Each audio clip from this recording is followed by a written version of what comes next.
السلام عليكم ورحمة الله وبركاته. فيديو جديد وحلقة جديدة، والنهاردة بإذن الله عندنا الحلقة الأولى من سلسلة جديدة ليها علاقة بالويب ديفلوبينج. طبعا الويب ديفلوبينج كان ليه كورس قبل كده، تحديدا خدنا ال HTML وال CSS مع بعض. والنهاردة بإذن الله عندنا جافا سكريبت، وطبعا ليه علاقة بالويب ديفلوبينج وبيكون بعد ال HTML وال CSS. فما تنسوش اللايك والاشتراك، وبسم الله الرحمن الرحيم. طيب سريعا كده في دقيقة، يعني ايه الجافا سكريبت؟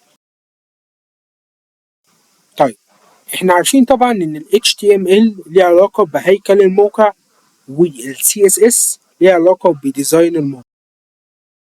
طب الجافا سكريبت له علاقة بإيه بالظبط؟ الجافا سكريبت له علاقة بالانتر اكتيفيتي مع اليوزر. يعني ايه الانتر اكتيفيتي؟ يعني التفاعل مع اليوزر، اللي هو مثلا انا دلوقتي بعمل لوجن على موقع معين، فبعد ما بسجل الباسورد وبدخل على حسابي بتظهر خانة فوق كده أحيانا يسألني مثلا فيها هو أنت عايز تحتفظ بالباسورد ده، يعني مثلا على الجيميل أو كده، أو على الكمبيوتر بتاعك على الجهاز بتاعك، فتقول له اه أو لأ، ما تعملوش سيف. تمام. فباختصار كده الجافا سكريبت هو اللي هو ممكن تسميها يعني بياخد ويدي مع اليوزر. تمام. اعمل كذا يظهر له كذا، يعمل كذا يظهر له كذا. فهو ده فكرة الجافا سكريبت يعني ببساطة، وهنفهمها أكتر دلوقتي بإذن الله. فبسم الله الرحمن الرحيم، خلينا نبدأ. بعيدا عن الملفات الكتيرة اللي عندي دي، أنا عملت دلوقتي ملف خاص على الديسكتوب سميته جافا سكريبت وحطيته على البرنامج هنا هو. تمام. فبسم الله الرحمن الرحيم، بس ممكن قبل ما نبدأ نروح عند الاكستنشنز. تمام. ممكن حاجة تفيدنا شويتين نستخدمها، اللي هي اللايف سيرفر. تمام. اللي هو اول واحد دوت ممكن تنزلوه، وده هيعمل زي لوكال سيرفر كده، يعني استضافة محلية على النت بتاعك، ويشغلك الموقع بحيث ان انت تشوف اللي انت بتعمله اول باول، بدل ما اروح لسه افتح الموقع من الملف بتاعه والكلام ده. فهنفهمها يعني ايه اكتر دلوقتي.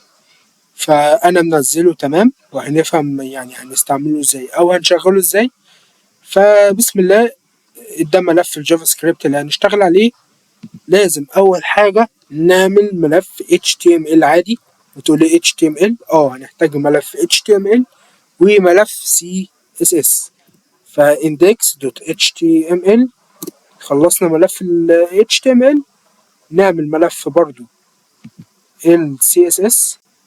زي ما كنا بنسميه قبل كده style.css، لازم نسميه زي ما كنا بنسميه قبل كده.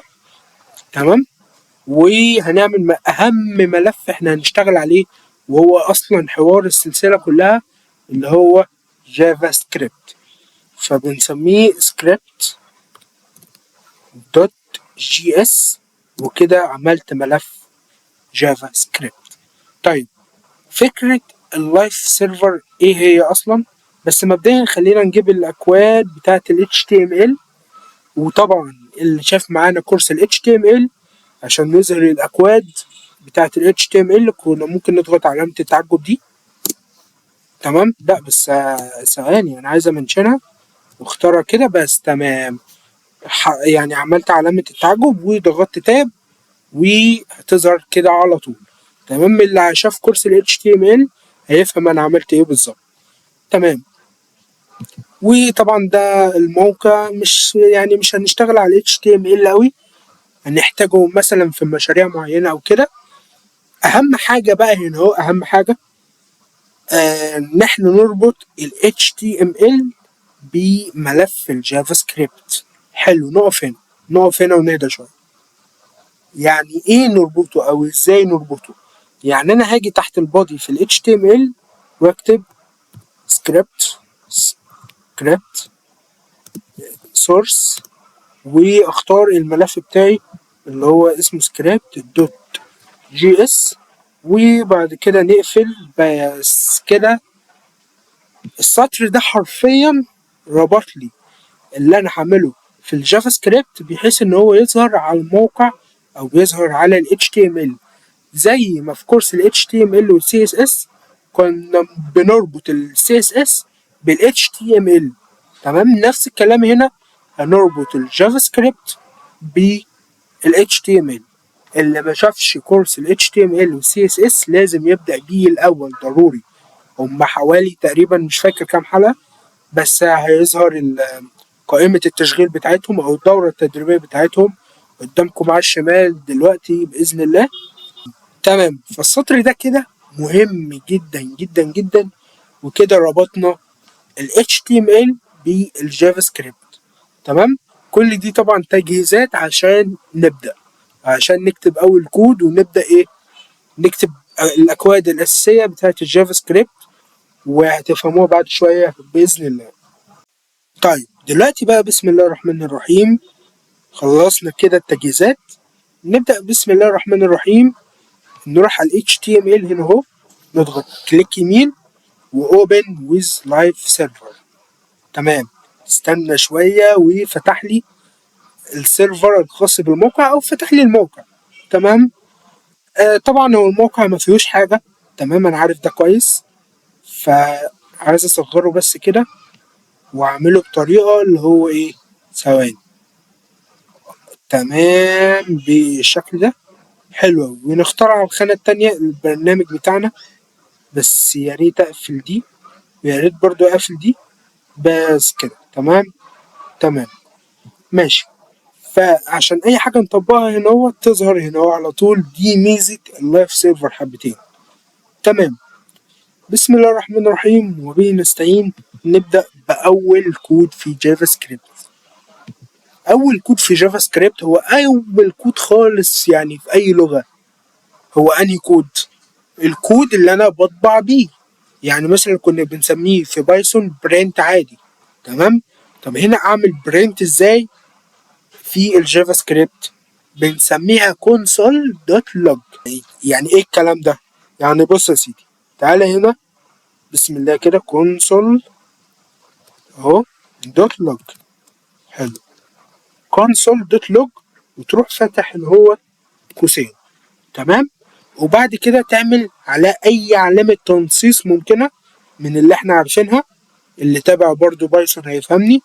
يعني سواء مثلا دي، او مثلا اللي هي بتبقى عبارة عن يعني مش علامتين ورا بعض في الجهة الواحدة، اللي هي هقول لكم عليها دلوقتي، ثواني. ايوه اللي هي دي. تمام، عندي بضغط شيفت او مش شيفت بقى، ثواني، بضغط حرف الزال على طول. تمام، فسواء علامة التنصيص دي او علامة التنصيص دي، اي علامة تنصيص فيهم تعملها. تمام، ونكتب مثلا اسم قناة وليكن لوب فيرس بالشكل ده، وتروح عامل كنترول سيف عادي، تسيف عادي جدا. طيب نعمل ستارت للموقع بسم الله. ما تبعش حاجة، ما تبعش حاجة، أكيد في حاجة غلط، أكيد في حاجة غلط. لا مفيش حاجة غلط، متقلقش، هو مش هيطبع هنا. أمال بيطبع فين بالظبط؟ تضغط كليك يمين وتروح عند انسبكت. انسبكت ديت فيها كل حاجة بتاعت الجافا سكريبت. تمام، فهو كونسول. تمام، انا ضغطت على انسبكت تاني نقفل دي تاني معلش. ايه اللي تبذة دي يا عم انا مش هلعب لعبة الديناصور انا، انت بتهزر. استنى يا عم، خلينا نكمل الكورس يا عم. ماشي، تاني بضغط كليك يمين، بعدين بروح انسبكت اللي هي اخر واحدة دي، وبعدين بدخل من هنا هو على الكونسول. والمفروض انه بتكتب لي الحاجة اللي انا عايزها، بس هي مش مكتوبة ليه بقى كده؟ الموقع بيهزر. ثواني، ريستارت تاني، انسبكت كونسول. لا مكتوبة اهي، مكتوبة اهي معلش، لوب فيرس. تمام، بتتكتب هنا اهي. تمام، بتتكتب هنا اهو. تمام. تمام، هتقول لي طب ليه مش بتتكتب على الموقع؟ لا يعني مش الجافا سكريبت هنا اهو بيتكتب في الانسبكت، عشان ده التفاعل اللي بيحصل بين الموقع وبين اليوزر، يعني في الخلفية، فأكيد مش هيظهر لك على الموقع. تمام جدا، ده أول أمر اسمه console.log. بص console.log دي فيما معناها بقول له اطبع لي او اعمل برنت، بس انا مش بقول برنت في جافا سكريبت هنا، بقول له console.log، فهو شبه البرنت.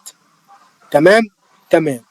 فده اول امر مهم جدا واساسي، اساسي في اي كود جافا سكريبت. تمام.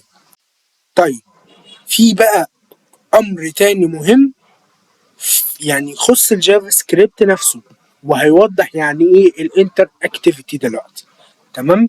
الامر ده اسمه ويندو اليرت. تمام. ويندو اليرت يعني ايه ويندو اليرت؟ يعني بتظهر لليوزر حاجه فوق بتنبهه ان في حاجه هتحصل. يعني مثلا خلينا نكتب دلوقتي ويندو، تمام، بالشكل ده دوت اليرت. تمام.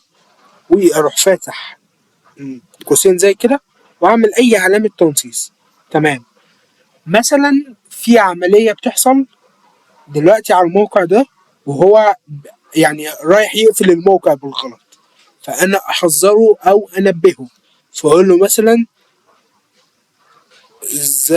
مثلا process مثلا will be cancelled مثلا cancelled.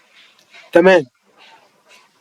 لو عملت كنترول اس بالشكل ده، ده انا ما لحقتش اعمل يعني ريستار للموقع اساسا. يعني أنا ممكن المفروض اعمل كنترول اس وبعدين اعمل ريستارت للموقع، بس هو عملها على طول، مش مشكله.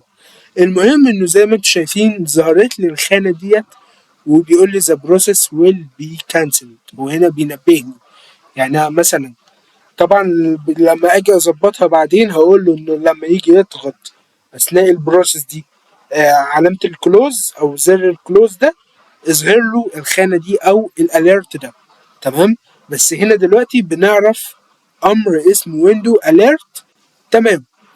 فزي ما انتم شايفين لو قلت اوكي، تمام، ممكن ابقى اظبطها بعدين ان الموقع يقفل على طول عادي او جوجل يقفل على طول عادي. المهم دلوقتي ان فكره الويندو اليرت، يعني ايه ويندو اليرت؟ هي الخانه دي بس كده، مفيش حاجه تاني. شكرا ليكم. شكرا ليك والله، يعني شكرا ليك على التنبيه، الف شكر. خلاص بقى. اوكي. طيب طبعا احنا خدنا حاجه بقى كمان مهمه جدا. لو انا يعني خدناها في بايثون لما قلنا ازاي اعمل كومنت اثناء البرمجه. يعني ايه كومنت اثناء البرمجه؟ مثلا واحد بيشتغل على المشروع دوت غيري، تمام، في انا عايز انبهه اقول له ان الكود ده له علاقه بكذا، بس انا مش عايز النص اللي انا كاتبه ده يظهر في الموقع او انه يعمل ايرور. تمام. بس انا بكتبها في الهامش، سميناه في البايثون الهامش. اللي شافوا كورس البايثون تقريبا كانت في تالت حلقة تقريبا. الجافا سكريبت ازاي بعمل فيه الهامش بقى؟ هل انا ممكن اعمل هاشتاج واروح كاتب اي حاجة؟ انت كده بتخرب الدنيا. ما تربطش بايثون بجافا سكريبت. تمام. للي اتفرجوا على كورس البايثون، ما تربطش ابوس ايدك البايثون بجافا سكريبت، دي حاجة ودي حاجة دلوقتي. بوس ايدك. تمام. امال هكتب ازاي الهامش ده في جافا سكريبت؟ يا بتعمل علامتين سلاش زي كده، شايفين اتحولت لاخضر، زي لما كتبت هاشتاج في بايثون اتحولت لاخضر. ما دام اتحولت لاخضر يعني انت كده بتكتب هامش او كومنت، انا بسميه هامش. تمام. ممكن تسميه كومنت انت عادي زي ما هو اسمه كومنت. تمام. وتروح كاتب اي حاجه بالشكل ده، ده كده بقى هامش عندك. ده كده رسمي خلاص بقى هامش عندك. علامتين السلاش دول وبعدها تكتب اي حاجه، او ان انت تعمل علامه سلاش نجمه، تروح كاتب اي حاجه برضو زي ما انتوا شايفين كده بالشكل ده. يعني يا علامتين سلاش يا سلاش ونجمه.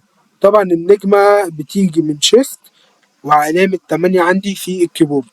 تمام. برضو تتاكد من الكيبورد بتاعك. تمام. تمام. خلاص امسح النجمه دي. تمام.